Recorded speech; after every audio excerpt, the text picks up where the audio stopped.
Pelaturan Gusti Allah nu eusina ditujukeun ka makhluk anu akalan.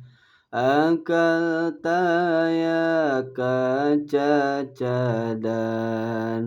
ku pamilihna sorangan, pamilih nu ngahajakeun gunana pisalameteun dunia jeung kaakheratan.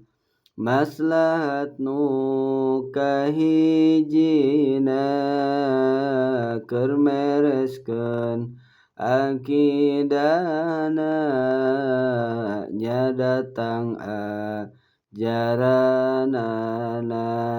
Elmu aqaid ngaranna.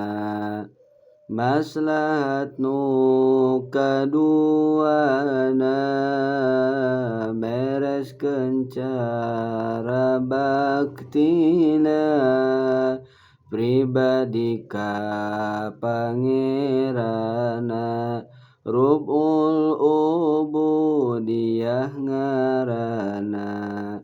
Maslahat nu katiluna ngajaga saluranana. Otak rejeung pamikirna malar sampurna akalna. Dilarangi nu mabokna atawa nyesep ganjana. Bisi liurna otakna atawa lemah akalna. Dilarang adu-aduan da matak panas pikiran.